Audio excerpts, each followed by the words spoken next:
We should not be guessing on the outcomes. We should not be guessing on their ability to get to those outcomes. This is why we have a hiring process for employees, right? We ask them questions. For a lot of marketers, we give them homework. We want to evaluate their likelihood to be able to get there. And we set expectations, objectives, and KPIs with them in the organization. We don't simply hand them down and say, figure this out. Welcome to How I Made It in Marketing from Marketing Sherpa. We scour pitches from hundreds of creative leaders and uncover specific examples, not just trending ideas or buzzword-laden schmaltz, real-world examples to help you transform yourself as a marketer. Now, here's your host, the Senior Director of Content and Marketing at Marketing Sherpa, Daniel Burstein, to tell you about today's guest. If a podcast plays in a forest and no one is around to hear it, does it make a sound? Bit of a cheeky thought experiment, I'll admit. Okay. But here's one thing I've noticed. We marketers don't always create content for an audience. Sometimes that audience is an afterthought. We're too focused on an algorithm or a lead generation goal or a calendar or a process. So I love this lesson from a podcast guest application. There is no content without an audience. So true. And here to share the story behind that lesson, along with many more lesson-filled stories, is Ashley Levesque, Vice President of Marketing for Banzai. Thanks for being here, Ashley. Hi, thanks for having me. Very excited. So let's take a quick look at your background, just cherry picking around here. Ashley started her career in theater, where she was assistant to the producing artistic director at Bad Habit Productions. She was an EA at a private equity firm, a senior marketing manager at Soft Robotics, and for the past 3 years, she has been at Banzai, where she is a vice president of marketing. Banzai is a publicly traded company on NASDAQ and is currently valued at $100 million. And Ashley right now, the company just went public, so she's a team of one, but she manages 5 functions in this newly public company. Sounds very, very busy, Ashley. So give us a sense, what is your day like as VP of Marketing? Oh, yeah. So you hit the nail on the head. 5 functions is a lot for one person, but they're all intertwined. They all kind of leverage one on top of the other. So over the course of the day, I'm really dealing in a lot of communications, but that covers internal communications. It covers external communications. So I'm looking at investor relations, analyst relations, internal marketing, public relations. And of course, that connects to brand and storytelling. And I'm going through messaging brainstorm sessions and finalizing positioning. And it's a lot of different pieces of a big puzzle that I kind of all flows up to marketing. But my day ranges from talking with vendors and team members around how do we best tell this story? What is a key story that we have to tell right now? How can we make sure that our external brand and our internal brand are aligned? How do we get our internal investors, our employees, jazzed and just as excited about what we're doing and telling to the market?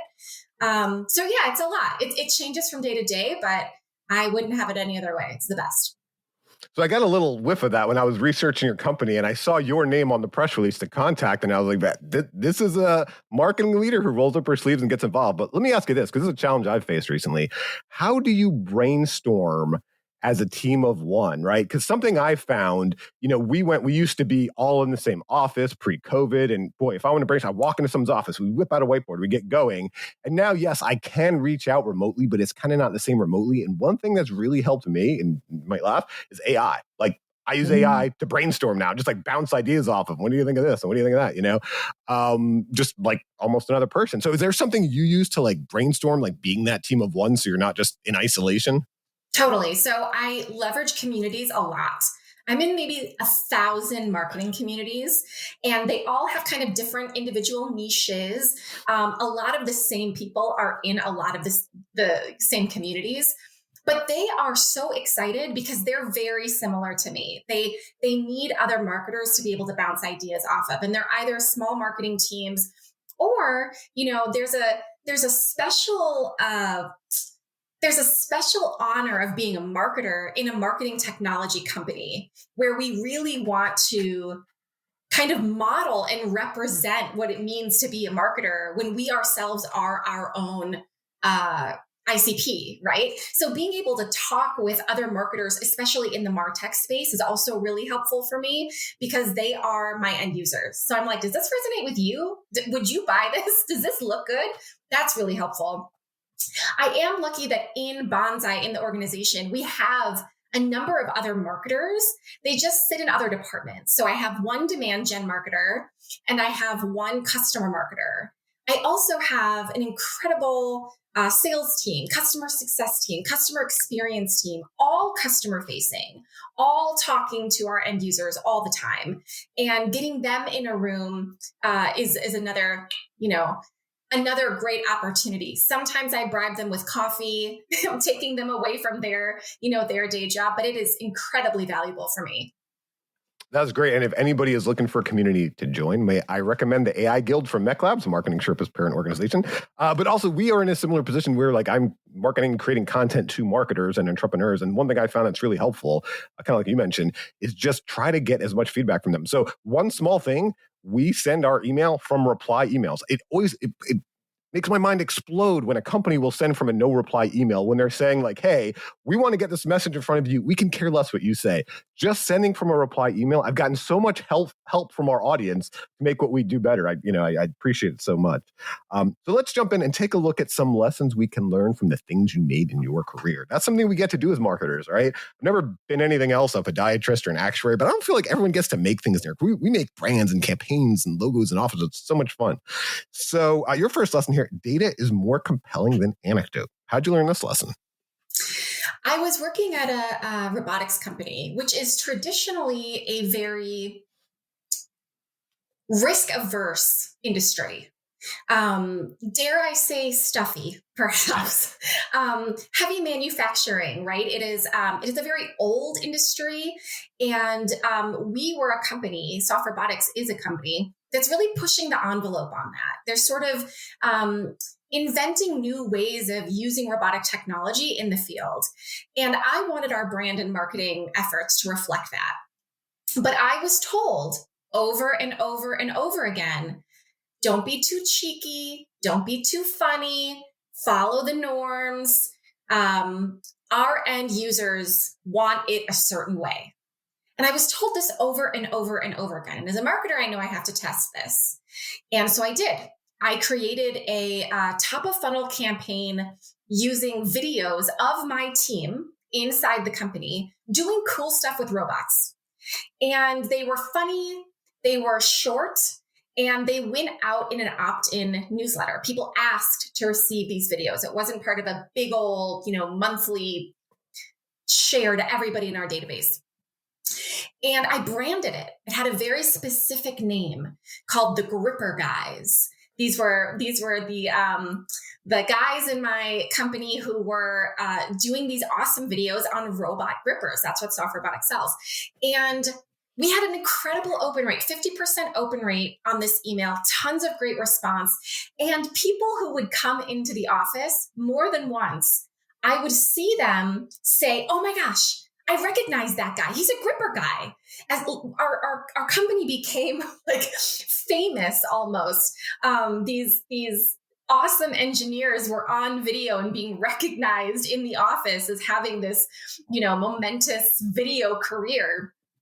And it helped me remember everyone comes to the table with ideas and opinions. And it's not that the anecdotes are always inaccurate. It's just that you have to test them.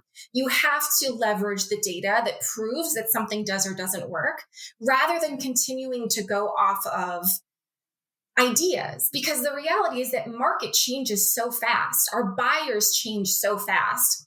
Buying cycles change so fast that old data becomes anecdotal. It becomes old. We have to continue to keep up by retesting and reevaluating what's actually working. So that's something that I still do to this day and encourage all fellow marketers to do.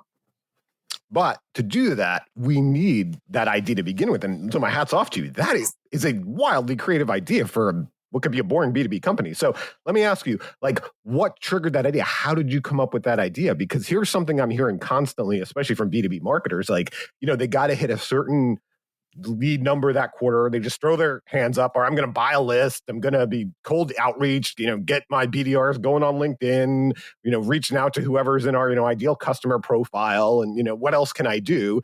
And especially B2B, they're like, well, I'm a boring B2B company. I don't have anything, interesting to say for content, but you found something really interesting. And one piece of advice I give, and I want to see how you came up with this, is like, don't stay in your office, so to speak. I mean, we all work remotely now. It could be hard. Like, get copied on a lot of emails, get involved in a lot of calls. And if you have a facility, get in the facility, because what you're going to see if you take that kind of journalistic approach to content marketing, you're going to see things that make good stories. If you don't, those things, that value is still being created. It's just hidden in those four walls, right? It's hidden in your internal outlook. So you have to find that value. And then that's what you broadcast externally. And whatever you're doing, if it's a B2B robotics company, the most boring B2B company in the world, if you're making like sewer conduits that go under the road, there's something interesting in there, right? I mean, think about Mike Rowe, what he did. He took some like boring, dirty jobs, for lack of a better word. He made that compelling and dramatic. So for you, Ashley, like, again, like many people in your role, it would have been like, all right, I'm going to buy a bunch of lists. I'm going to spam a bunch of people. But you didn't. You came up with a really wildly creative idea, and you served people with something they enjoyed. So how did you come up with that? What would spark that idea? It's humor, honestly. I'm a firm believer that humor is a gatekeeper to getting in the door. So Soft Robotics is a challenger brand. They're solving a problem that the industry doesn't even know they have yet. It's the what is the Henry T. Ford quote that says, if you ask people what they want, they're going to say a faster horse. They don't know yet that cars are a thing that they can even wish for, right? That's kind of what Soft Robotics was struggling with. But in order for people to get paying attention to the company, we have to hook them with something first. And humor is a universal way to do so. So I went to the subject matter experts, the engineers who are literally working with these robots, with these customers day in and day out. And I said, you guys are funny people. I know that. I hang out with you in the office. I know how to create scripts. I know how to make this theatrical. You know how to work robots. Let's come together. And we had weekly brainstorming sessions. What kind of story do we want to tell? What kind of things do we want the robots to do? What are the fun little bits that we want to pepper throughout each video? And it became something they themselves got really excited about. It was no longer my marketer's asking me to do this campaign that I hate. I want to go back to my day job. They realized that these videos were serving them also.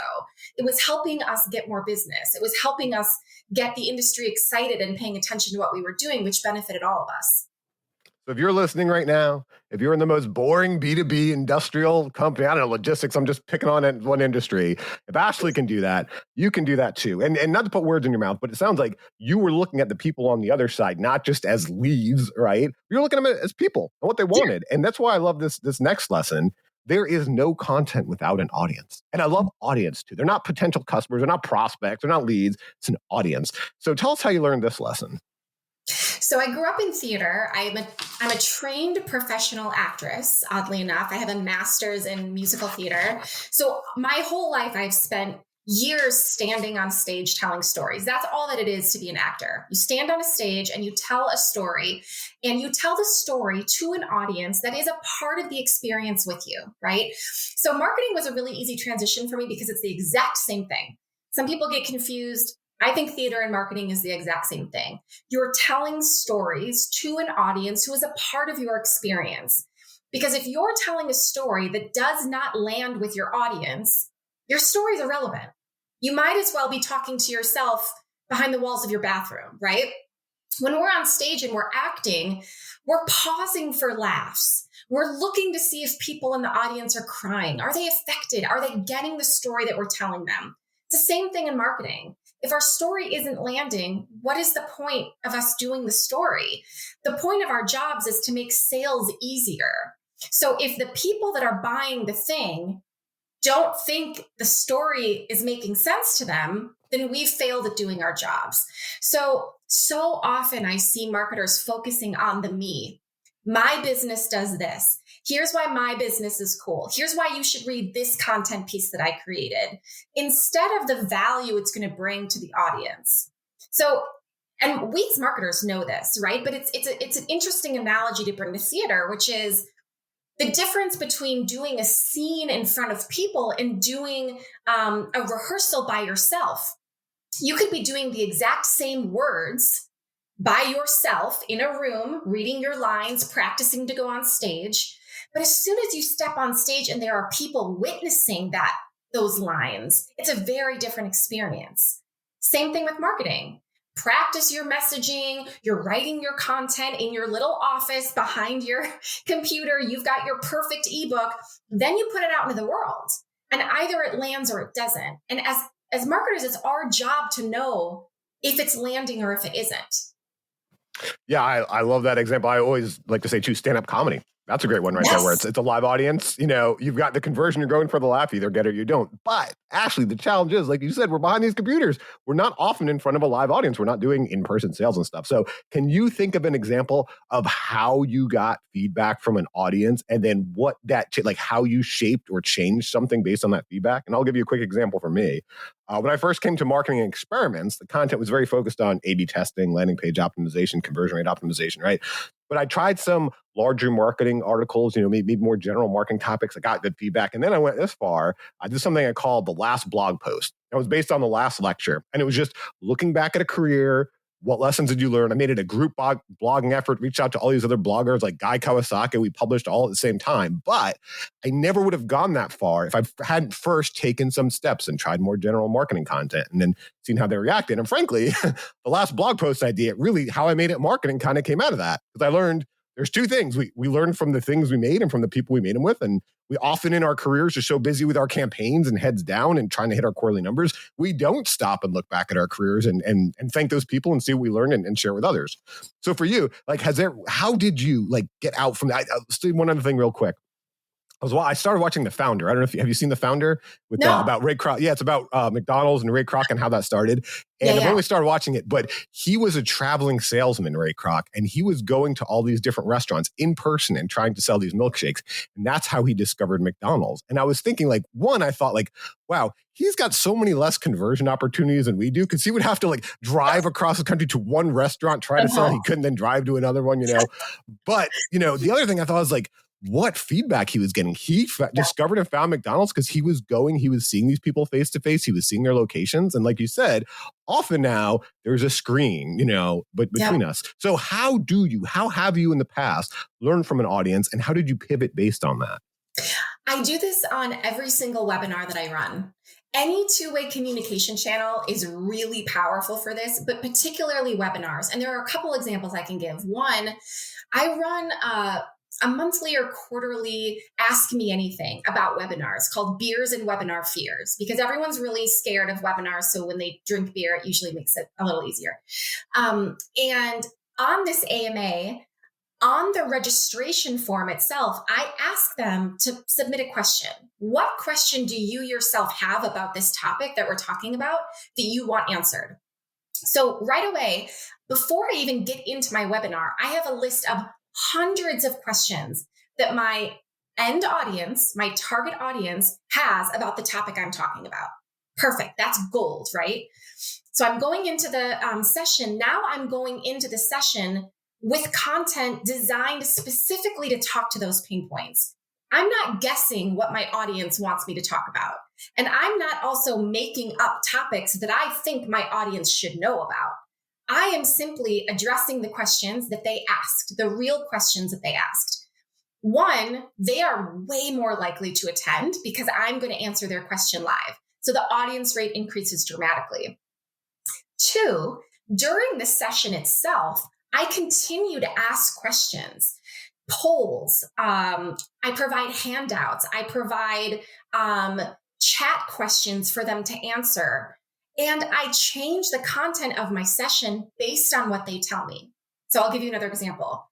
In a recent AMA, I asked people, there were two different case studies that I had available to share with people. One was about top of funnel content and one was about middle of funnel content. And I simply asked them via a poll, we could look at either one of these next, but what's most important to you all? And they voted. And the winner is what we looked at. They felt like they were part of the content. They weren't simply observing it or witnessing it. They were changing it in real time because that's That's what content is for. It's for them. Why are we putting it in a little box without actually knowing what it is that they want to hear? So this is something I do on every single event that I run. And with practice, I recognize right now that there are marketers who maybe are not super comfortable in front of a webinar camera, who are cringing and like putting a pillow over their head with the idea of changing their content on the fly. But with practice, this actually becomes really easy. And your audience is wholly engaged because they are really invested in what you're presenting. Finally. It's like Choose Your Own Adventure. Remember those books, Choose Your Own Adventure? 100%. That is exactly what it is. And we should be giving them that control. And doesn't that teach us something then? At the end of that webinar session, I can go back and say, wow, look at these buckets, these categorical questions that people ask. They want to know about, how do I promote? How do I engage? How do I follow up? Now I've got content for my content calendar for the next 3 months. I've got blog post topics. I've got other webinar topics. I've got social media content.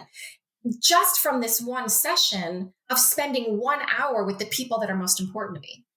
Yeah, I'll say one other thing that helped me with the polling feature in webinars is it's really hard for me to get a sense of the audience and what level they're at. And just simply asking, like, what is your level of maturity in this topic, beginner, intermediate, advanced? And boom, that can pivot what you present in the webinar after that, right? Because if they're just beginner and you're getting deep into all these industry terms and stuff, you're losing them, right? But if they're advanced and you're saying the basics, it's like, they're like, yeah, I know this stuff. A very funny thing in content is the first time you hear something, it like blows your mind. And the second time it's like, yeah, come on, I know that. I remember specifically, I'll go back to, I interviewed at Marketing Experiments and then at Marketing Sherpa. It's all the same organization here 15 years ago.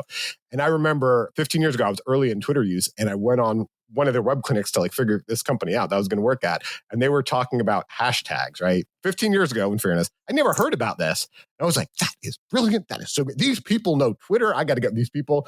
Mind you, the second time I saw a webinar and they presented about hashtags, I was like, who doesn't know what hashtags are? Come on. You're like, this is so embarrassing. I'm advanced in this. I get it. Yeah, like, come on, what are we announcing?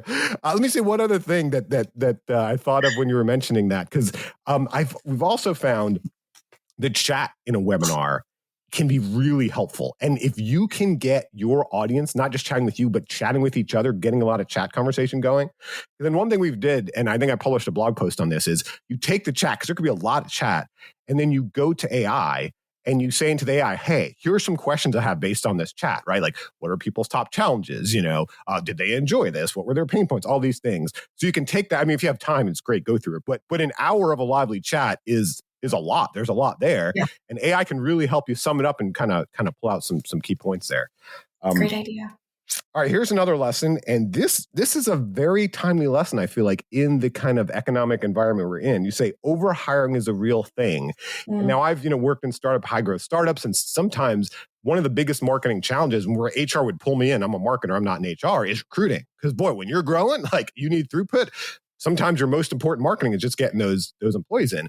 But something I've noticed in the past year, some of these behemoths of tech, we've never seen it before. They're cutting back. They're having layoffs. I mean, just a few days ago, Salesforce had a 1% layoff after having a 10% layoff last year. So tell us, how did you learn? I mean, I think everyone's catching up to you and learning this lesson now, right? But how did you learn this lesson? Overhiring is a real thing. It really wasn't until I got onto an executive team as a VP where I started to really appreciate that hiring people does not solve all of the company's problems. As an entry-level marketer, I was sure that if I just had more people, a lot of the problems I was experiencing could go away. And I remember being really frustrated that my executive team didn't see it the same way. Now, that's not to say that resources can't solve some problems. Absolutely, they can. I'm not saying don't build out a team, don't make your team, robust and meaningful. But I am saying it is not exclusively the solution to all challenges. What I often find is either one, businesses are preemptively hiring for challenges that haven't yet come to pass. They're kind of getting ahead of the game, so to speak. And then they find themselves with too many people after the fact.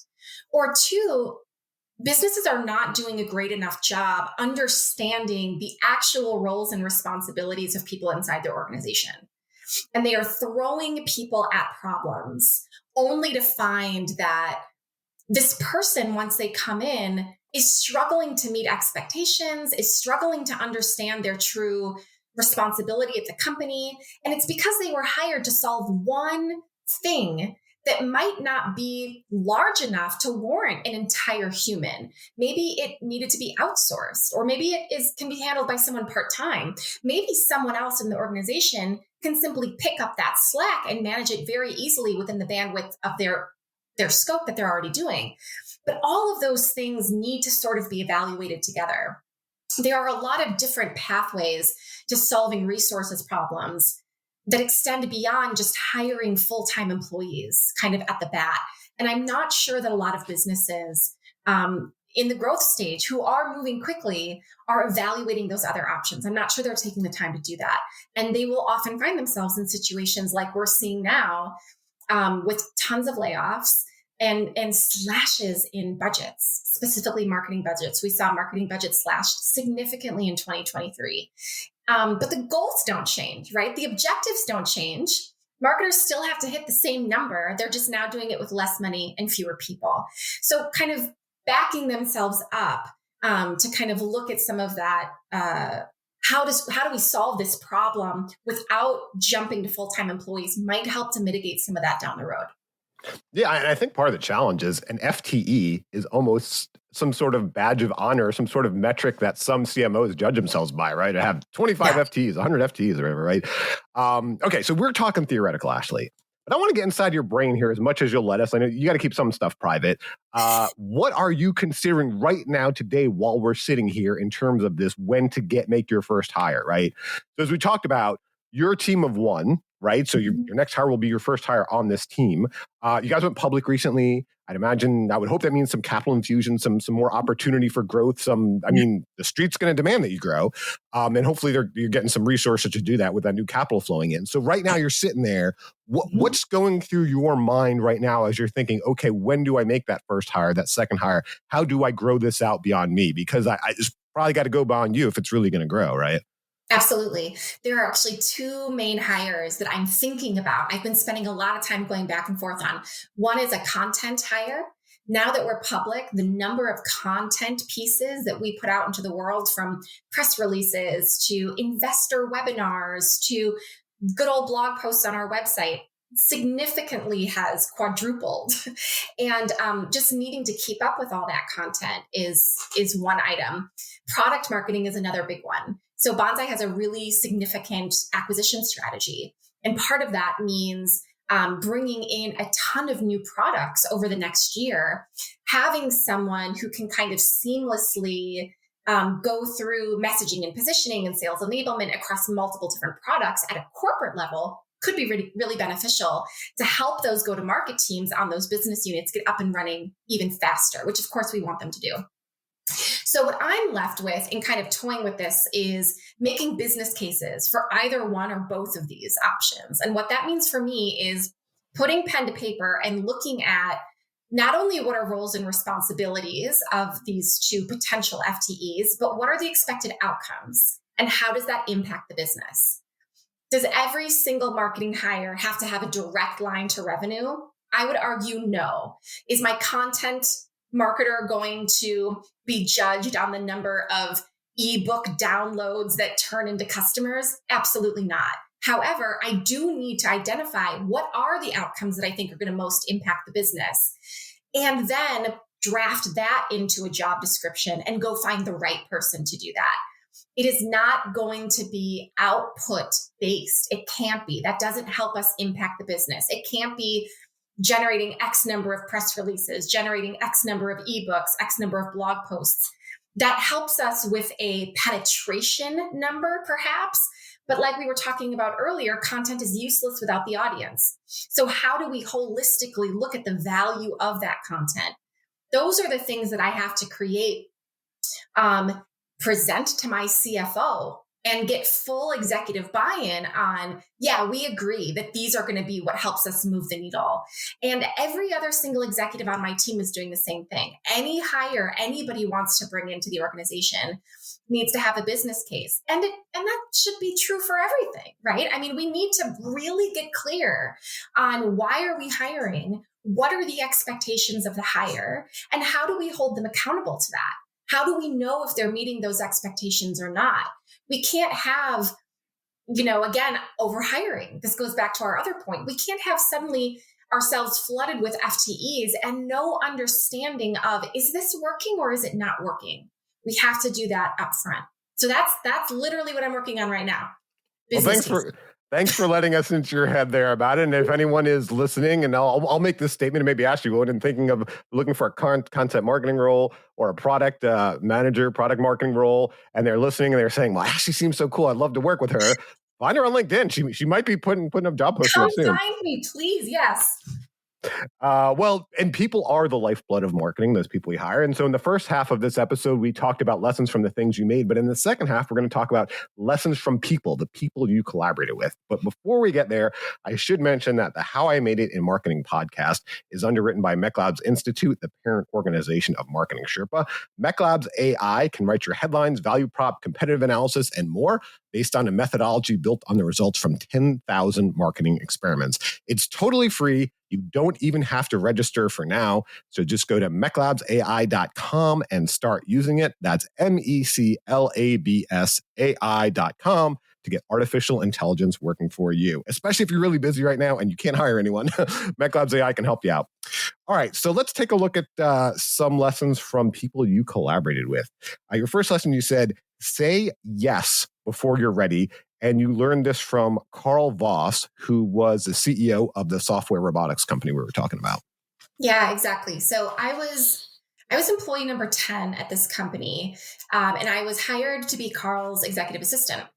And we started to grow quickly. And as an employee number 10, I can tell you it is so cool to see how these growth companies grow. And as expected, at some point, it was time to really build up our go-to-market function. And he turned to me and said, do you have any interest in learning how to do this? He said, we need a marketer. We need a marketing function. We need to start getting serious about this. What do you think? And I said, sure. I have no idea how to build a marketing function. I had no idea what it meant to be a marketer, but I just said yes and figured the rest of it out later. I've done this a few times in my career. I did this at the private equity firm I worked at as well, said yes before I was ready to say yes. And I find that I know how to learn. I'm a really good student. It's a skill that I have honed over time. I know that I can teach myself how to navigate situations that I don't know by leveling myself up, talking to incredible people, and learning from incredible people who have done it in the past. Now, does this mean I'm going to be a neurosurgeon? Absolutely not. I am not talking about things like this, obviously. I am not encouraging anyone to just get behind a scalpel and go nuts. But I am saying that it has served me well in pushing me before I was ready to be pushed. I am the type of person, or had been the type of person, who very comfortably would stay within the zone of safety and wait for someone to say to me, I think you're ready for step number 2. It just doesn't happen that way. We need to advocate for ourselves and say, hey, yeah, I can do this. Let me go figure this out, and I'm going to come back to you. And that's exactly what I did. Did I learn how to be an incredible marketer in that first year? Absolutely not. But did I learn a lot more about marketing in that first year than I had the year before? Absolutely. 100% over. And I continue to do that over and over and over again. Still, I like saying, yes, I don't know how to do that, but I'm going to figure out how to do that for you. And something I've learned in my career, especially when I was early in my career, they always say that don't meet your heroes idea. I always had this idea that other people had it figured out, right? And early in my career, I got to work for a major tech company, huge tech company. And I found out like, now a lot of people really don't have it that figured out. There are some brilliant people, don't get me wrong. A lot of people don't have it that figured out. And there's a great quote from President Obama where he said, I was a community organizer and then I held the highest office, in the country. He's like, the people in the room, they didn't really change that much. They still, no one has it totally figured out. No. So I feel you with this. I hear you, Ashley. Don't let that idea that, okay, I don't have it 100% figured out yet, I can't take this role. But what other factors should we consider when looking at a role or an opportunity to say yes to? And I'll give you an example. I interviewed Joe Carrison, the CMO of Circle It, on how I made it marketing. And one of his lessons was, you need to believe in your product or service, otherwise you'll burn out quickly. And he was talking about his current role when he joined that startup. He was comfortable with what he was doing before, but when he found out what that company was doing, and it involved had something to do with the legacy you leave behind after you die, and he had that like that personal experience. He felt like I need this product. Like I feel I need this product. So I need to do this opportunity. So that's just one example. But for you, Ashley, like okay, I hear you. Like you're never going to be ready enough. Like jump in. But what are some factors you do consider when you have a role or opportunity in front of you that need to be there for you to say yes? I find it's a lot of self-awareness. It's a lot of knowing what you yourself can do and can't do. And that doesn't mean, did I know that I could be a marketer? No. Did I know that I could skillfully learn how to do something new? Yes. Do I actually think that I could do sales? Sure. Do I think that I could do customer success? Sure. I think I could effectively learn the skills needed to move into different departments. Now, am I interested in doing all of those things? No. Am I interested in being a neurosurgeon? No. But I think it does take a lot of self-awareness to know how to learn, how to manage your energy, manage your time, manage your expectations, what your own goals and desires are for your career and your life. How does saying yes fit into that? It takes a little bit of self-reflection. And for people who find themselves continually climbing the corporate ladder after titles or salaries, they may find themselves less happy than those who are focusing in on what do I love most about the new challenges? Your example that you brought up around loving the product, loving the service. I think that's a yes for a lot of people. I think for a lot of people, the challenge is a yes. Just being faced with something new. I don't know how to do this and I want to figure it out. That's a yes. That's what it is for me. But I think it's the knowingness of that ultimately that leads you to success. It's the knowing what is it that gets you excited. And if it's fleeting or temporary, like titles and salaries might be, it may not ultimately provide you the excitement that you're looking for. Yeah, I think I've heard that called external versus internal motivations, right? Or exactly. External versus intrinsic motivations. And I like what you're saying about the knowing yourself. Because I think the two things you need to know, and there's this great Chris Rock bit. I won't try to do a Chris Rock impersonation, but it's like what you're passionate about and what you're good at. And he has this great bit where he talks about like going to some high school orientation with his daughter. And there's, and he's like, they lie to the kids there. He's like, they say you could be anything you want. And he's like, you can't be anything you want. He's like, you can be anything like that you're good at. And he's like, and even then it helps to know someone. But it's true. It's like, what are you passionate about? What are you good at? What drives you? And if it's external, like you said, like titles or budgets or having a lot of FTEs, that problem with that stuff is it's fleeting, right? It's going to be gone soon. Mm-hmm. But as you grow in your career, one thing that you get to do is manage people. Right. And this can be a challenge for some because, you have a specific skill set that you're really good at, which is why you grew into that role. Right. Which is a very different skill set than a people management skill set. Let's say being a software engineer, being, very good technically or something like that. So I love this next lesson from you. You said the higher up you go, the priority becomes the people. right?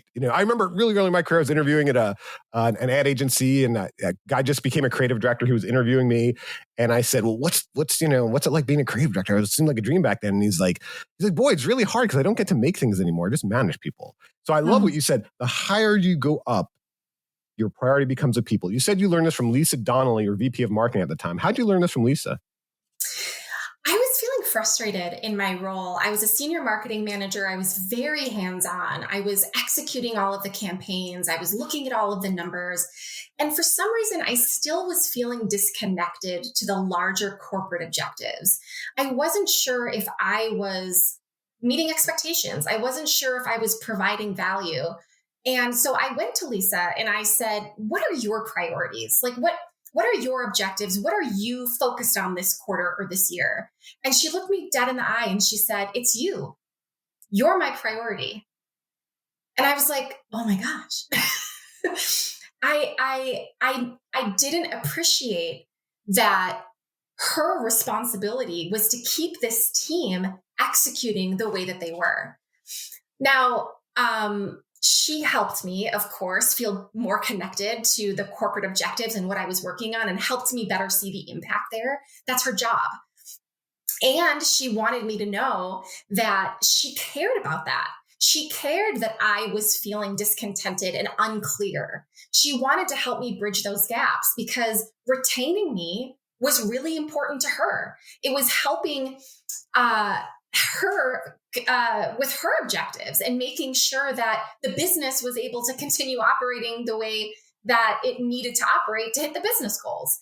But I didn't appreciate it until I got higher up and started managing full teams myself, where I was like, oh yeah, to your point that you said, I am really moving out of execution mode here. I am really moving into coaching and enabling the execution team, the operation team, keeping their wheels spinning, keeping them going in order to facilitate the needs of the business. That became a very big shift for me as I got higher up in my career, thinking through hiring the right people and retaining the right people became a much bigger focus. Yeah. And I mean, really, you can't grow in your career without the right people, right? And you can't focus on it without the right people. You're always in what Covey would call the urgent and important, right? The fire drills. Yes. You're never in the important but not urgent. Think of that long-term strategic stuff. So I hear you. Focusing on the people on your team, you got to grow your team. But let me ask you about the bigger company, because I know you also have an internal communications role. And what do you think of how you make sure, like, is there anything you've done specifically, any examples you have specifically of how you've made that larger company feel that priority, like the entire people in the company, people in product development, technical, customer support, all these things that don't report to you directly? Because when I've worked in internal communications myself, that was such an important thing, is not overlooking that internal audience, making them feel special, making them feel important. And really the big thing too is making them understand this essential connection. Here's the customer experience we're trying to create, and here's how you and your role play a role in that and create that customer experience. Sometimes it's very disconnected. One of my favorite stories I ever had, I read this at Time Magazine or something, is when the iPad first came out, a reporter went to China and was interviewing a worker in one of those factories there who's working, 14 hours a day, 6 days a week. She was taking this little chip and she was just gluing it to this motherboard all day long. That's it. No idea what she was building. And then the reporter showed her an iPad and she just cried, realizing that she helped make something so beautiful. And to me, I thought, that's the perfect analogy for internal communications. That's what we have to do. So for you now, you're in that internal communications role. It's not just the people on your team, it's everybody in that company. So any tactics you've used or anything you've learned in help making them feel that they are the priority? Yeah, great question. One of the things I really believe strongly is that brand and culture are two sides of the same coin, and that conflict arises when there is a gap between them, meaning we are telling an external story that does not match the internal story we're telling. Our culture is dependent upon our brand success. And so we have talked before as an organization. We have done all hands meetings talking about our brand pillars. What are the things that we want our customers, prospects, partners, vendors to feel when they interact with us on every level, when they touch our product, when they reach out to support team, when they talk to the CEO, when they listen to a podcast, all of that is a reflection of our brand. And how do we want our brand to feel? How do we want our people to feel? We turn that into brand pillars that can then tie back to every single person in the organization. Even those who are not customer facing can understand the value that they're making, the impact that they're making based on the touch point that anyone might have with our organization. Software engineers, UX designers, customer experience, every single person in our business can be tied to what did I do that might influence the way someone feels about our company. We talk about it. I mean, we have full on all hands meetings about it. I also do an internal newsletter, which is a little bit more customer facing, that just sort of rounds up the, hey, here are some of the items that our brand pushed out into the world this week, in case you didn't know. Some of them are blog posts, some of them are PR, but some of them are also highlights of successful customer interactions. Thank yous coming from people conversing with chat, saying, thank you so much for solving my problem as I was asking about X, Y, and Z. You really made a difference in my day. That is a brand moment. That is a moment of recognition and validation. So continuing to reveal those, surface those up to the team members makes an impact the same way that your iPad example did. It helps them remember, oh yeah, I am part of this, part of a much larger whole, and I am impacting this directly. That's great. Because I think, people stay at a company for financial reward, obviously. But I think part of it is feeling like we're making something in the world, right? Feeling like we're making a difference. So, again, that's the whole idea behind the name of the podcast, How I Made It in Marketing. All right. So we talked about a lot of good things, right? A lot of positive examples, things going well, getting 50% open rates. Congratulations. That's all great. But Ashley, sometimes things don't go well, right? So here's a lesson you said. There are 3 things to solve for in times of unmet expectations. You learned this from Mark Geppetta. What are these 3 things, and how did you learn this lesson? Because I'm guessing it was one of those hard-fought, painful lessons to learn. It was. I came to him and said, I'm ready to fire someone on my team. They're not meeting expectations. I'm really frustrated. It was my first fire. I was looking for advice on how do I execute this? How do I do this?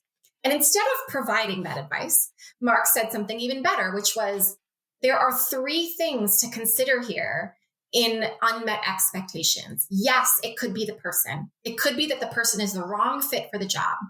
It could also be that the expectations provided for this person were not clear, and so that they were not set up for success. That's number 2. Number 3 is they were not provided the resources and tools to do the job that was expected of them.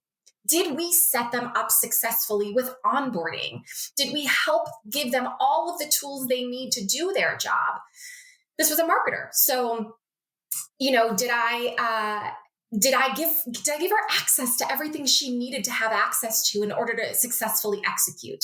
Was I clear with her about what her outcomes were supposed to be? And did I help her identify ways to get there? The answer was no. The answer was flat out no. She was not onboarded well. She did not have a great first impression with our organization. I did not set up expectations for her well, nor did I offer feedback or criticism in the moment when she was missing expectations. So when something happened in real time that I witnessed, that would have been an opportunity to reset or realign expectations, I didn't take the opportunity. I instead added it to my list of reasons why she was not the right person. And he forced me to reframe every single time that I feel disappointed, let down with a team member who is not meeting expectations. And I now go through both items way before I go to, is this person the right fit? And I have found more likely than not, it is one of those two first items. Either I didn't set them up for success, the company didn't set them up for success. This can be as simple as writing a job description poorly. Someone applying for a job that turns out to be way different than what the bullet points on the paper said. It starts that early, right? It can be as simple as that to withholding information at a company level. Only giving them a small little piece of the pie. They don't have enough context to be successful. All of these things come into context here when we're looking at how do I meet expectations. And it really forces us to go well beyond, well, they're just not cutting it. Maybe I made a wrong hire. There are tons of things to look at well before we get there. And they are hard because they force you to look at yourself as a manager, instead of just saying, well, this person just isn't the right person. No. You are responsible as well for what's happening here and have an opportunity to course correct if you take that opportunity. I did not in this example, and now I do. That's great. First of all, that's great because, again, it's taking that responsibility versus just blaming someone else. That's not just hard as a manager. That's hard as a human being. It's one of the biggest flaws we have, right? So I want to get a sense, how do you then create and set up the right value proposition for a job? And are there any similarities and differences between setting up the right value proposition for a customer? Because the thing that strikes me in what you said, either you hired the wrong person, same thing as a marketer, you got to find the right ideal customer. If you don't have the ideal customer, we're not going to serve them well, right? Can't just try to sell to everyone, even though we want to hit our numbers. You set the wrong expectations. Again, to me, that's the value proposition, the brand promise, the marketing. Are we setting the right expectations with it, right? Sure, we get people in, but if it's a failure once they buy, forget it. And the last thing, you didn't set up a pathway to success. Same thing for our customers. We need to onboard them, even if it's something as simple as an app. Like, they need to understand how to use a thing or they're going to bounce. So is there something you learned in your marketing career to, set up that right value proposition to find that right person to begin with for the job? And what are the similarities and differences you found in a value proposition to a potential employee, which is a type of customer, and, a customer purchasing your product? Start with outcomes. That is what I have found works best on both sides. Start with outcomes up front. On the employee side, list out KPIs and expected outcomes in the job description. Literally list it out. Here is how we will be measuring progress against your role. We will be holding you specifically to these metrics, to these KPIs. You will be reporting to this person. Get specific. On the customer side, outcomes first. Help them identify potential value. Put them high in front on your homepage website. Help them identify not all the features of the product, not all of the, here's the hand holding you get during onboarding, but here's what you can expect at the end of this journey. Then work backwards on both sides, employee side, customer side. You start with outcomes. These are expectations. The outcomes are the expectations, right? Then you work backwards on the product side for outcomes, identifying the case studies and opportunities that your product actually provides. Does the ICP of your customer base meet those outcomes? Is that relevant for them? Make sure you're targeting the right people. Then work backwards. Okay, how do we set them up for this value? Onboarding, trial, messaging, experience with the brand. What does their demo look like? How do we set themselves up for that outcome? Are we understanding their actual pain points? Are we asking them about what is happening around us? What does the rest of your tech stack look like? What KPIs and objectives are you held to in your job? Are you trying to get a promotion? All of these things become relevant to them finding success with our product, right? Those are the questions we should be asking. On the employee side, same thing. Here are the outcomes and KPIs we expect from our team member. Okay, how do we get them there? What are the tools they need? What is the onboarding experience they need? Who are the people they need to be in contact with at the organization? What team do they need to join? What access to things do they need? All of these things help inform their ability to provide outcomes. And all of this also requires direct line of communications to all of these people. We should not be guessing on the outcomes. We should not be guessing on their ability to get to those outcomes. This is why we have a hiring process for employees, right? We ask them questions. For a lot of marketers, we give them homework. We want to evaluate their likelihood to be able to get there.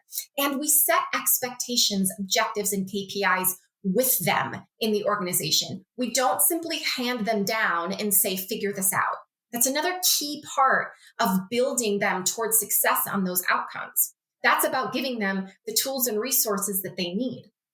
On the customer side, we need to do that same thing. We need to make sure that we're having direct line communication, like we talked about on the webinar example. What are your pain points? What are you trying to solve for? What are your questions?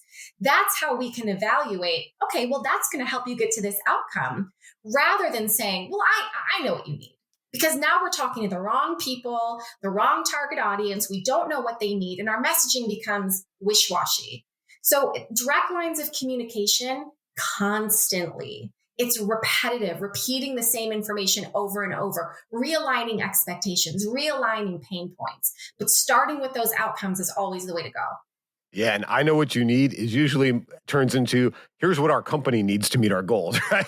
It's not what the customer needs. Worked? In no relationship that I have personally has that ever worked where I've said, no, I know what you need to a friend or my husband. Never goes well. Yeah. So actually, we've talked about so many different things about what it means to be a marketer in your lessons or in your stories, but just tell us directly, what are the key qualities of an effective marketer in your opinion? For me, it really comes down to communication and storytelling. Can you help people see value? That's it. On all sides, internally and externally. Can you help them see where the magic lies for them? And this takes a lot of work. And this is not just about repeating value proposition statements over and over and over again. That does not help people see value. It's about making the connections between their experience and the value that our experience can provide. We have to make those things go hand in hand. And too often, I think we are missing their value part. We are too often focusing on, I can do this for you, I can do this for you, but we're not taking the time to understand, but what value does that actually have for them? How is that going to impact their life, their job, their experience with their boss? We want to make them look good. That is the ultimate goal. And that is what we should be focusing more on. I think it all comes down to communication and storytelling. If we can do those two things really, really well, I think the rest of it kind of falls into place. Someone is going to LinkedIn me and say, that's crazy. I can't believe you said that. But I'm going with that as my final answer. What about data and metrics, Ashley? Well, thank you. Well, I got a lot of value from this conversation, from your lessons and stories today. Ashley, thank you for sharing your career with us. Thank you very much. Thank you for having me. It was such a pleasure. I really appreciate the time. And thank you to everyone for listening. Thank you for joining us for How I Made It in Marketing with Daniel Burstein. Now that you've gotten inspiration for transforming yourself as a marketer, get some ideas for your next marketing campaign from Marketing Sherpa's extensive library of free case studies at marketingsherpa.com. That's marketingsherpa.com.